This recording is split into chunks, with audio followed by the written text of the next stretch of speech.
Hello all and welcome to the video instructions for the basic online skills assessment assignment.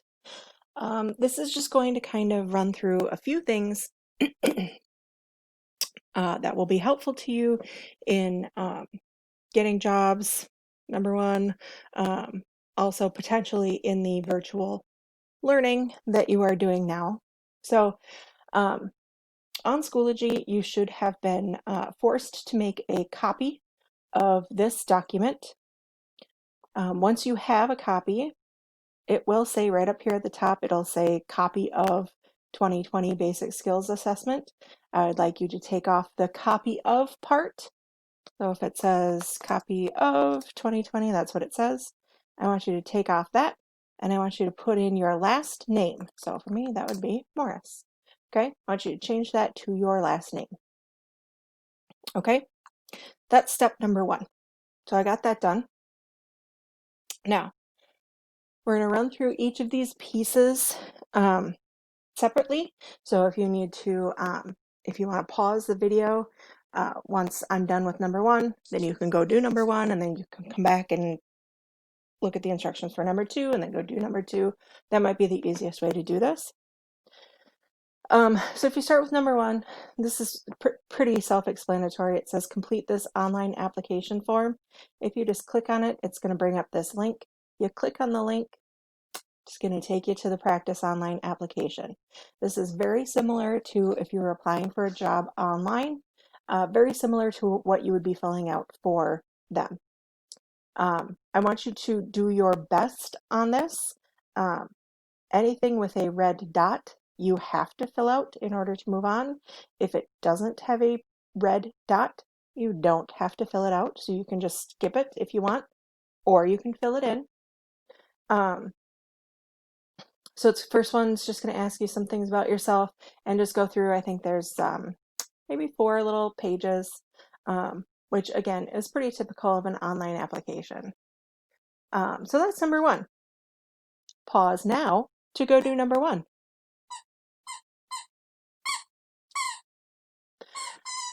All right, welcome back. Number two, you are going to complete this 1-minute timing assessment.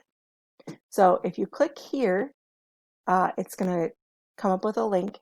And if you click on that link, it'll take you to this website where you get free typing tests. So right over here in the blue part that says free typing tests, and you're going to take it automatically comes up with 1-minute timed typing test. That is exactly what you want. So if you just click start test, okay, I'm used to doing 2 spaces after periods. That's my own thing. If you're not used to it, you don't have to click that. You can pick which tail you want to do. There's different tails. 1-minute typing test, hit start and get ready to start typing. So I hit start and I just start and I type exactly what it says. Okay. And if you make a mistake, you can go back and fix it. See, I can go back and fix that. And so you just keep going for a minute.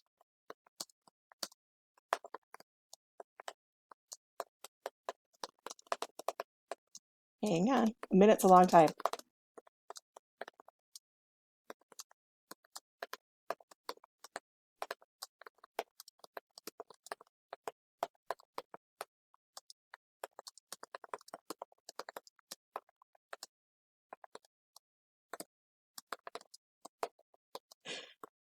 Less than 20 seconds. We're almost there.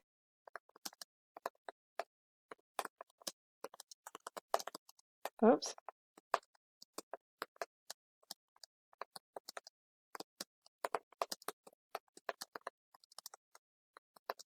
Oh, okay.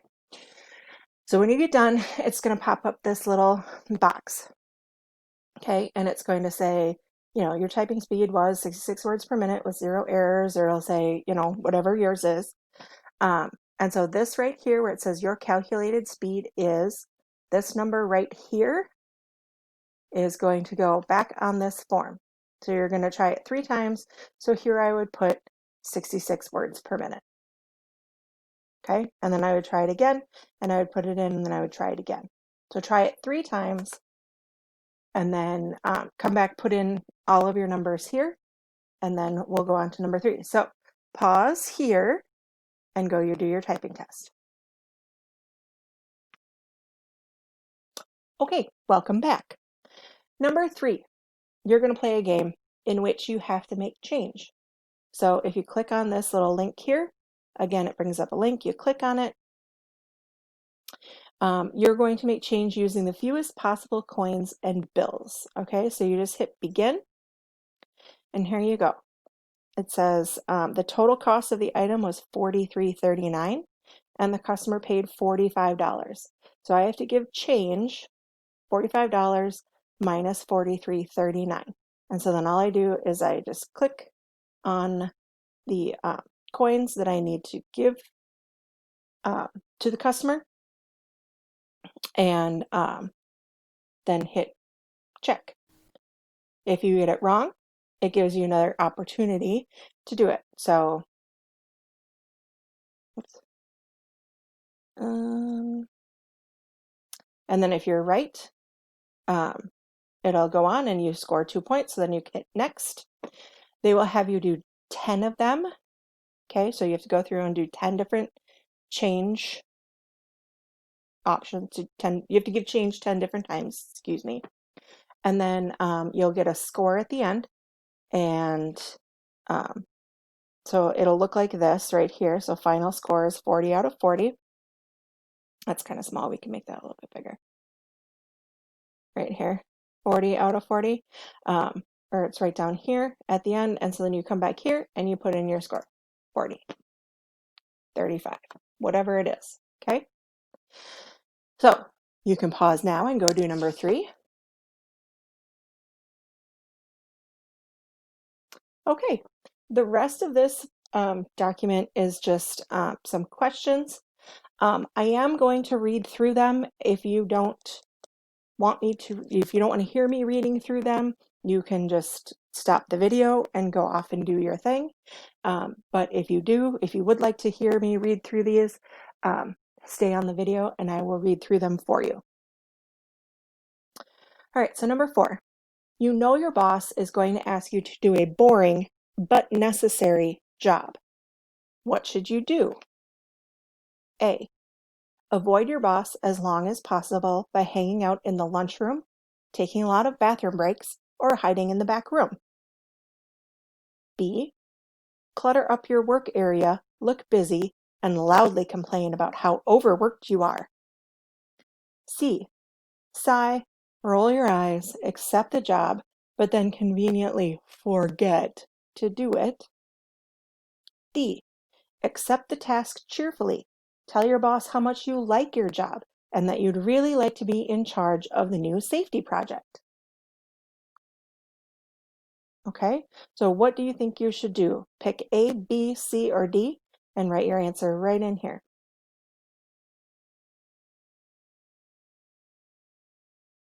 All right.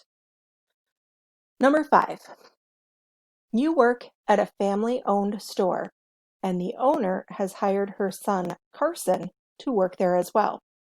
Carson often does little to no work while on the job, and his mother often ignores his lack of responsibility. You notice that Carson takes a little cash and steals some of the product while at work. When you question Carson about his actions, he shrugs and implies that it doesn't matter because his mom owns the store anyway. What should you do? A, ignore it because it is a family problem. B, report Carson's actions to his mother. C, warn Carson that you will tell his mother about it if he doesn't stop. Or D, contact the police and report Carson as a shoplifter. Okay, put your answer in the answer spot for number 5.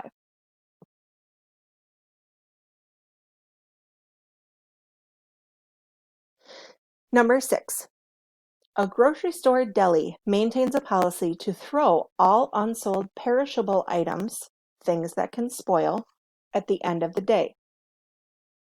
One of the employees Jessica was caught giving away some of the items to other employees. When questioned, she admitted to her view that throwing away perfectly good food was not only wasteful, but unethical. She then admitted to taking some of the unsold items to her own home. What should the deli manager do? So what should Jessica's manager do? A, fire Jessica for stealing. B, discipline Jessica and all the others involved in this situation. C, don't punish anyone, it's a minor offense. Or D, revise the policy to allow for employees to take home leftover items. Put your answer for number 6 in the answer spot.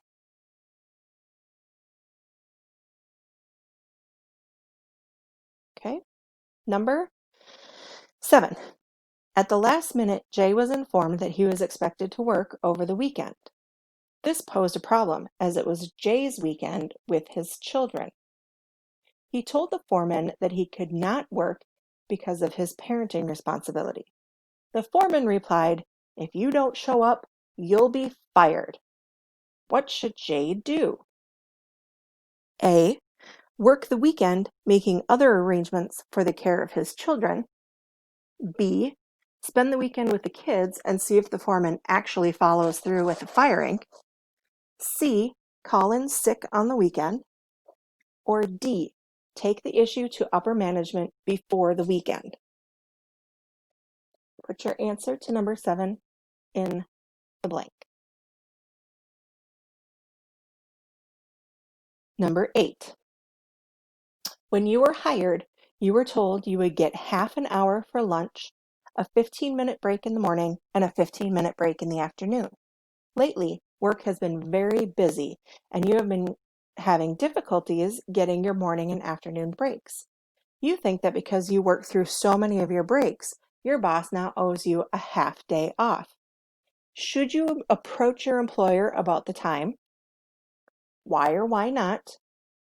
And what options do you have to remedy the situation? So I want you to write a couple of sentences there telling me yes or no, you should approach your employer about the time, and then give me an explanation of why or why not. And then tell me what options you might have to fix this situation, to make this situation better. So that's the last question. So you can go ahead and complete that and then submit the assignment when you're done.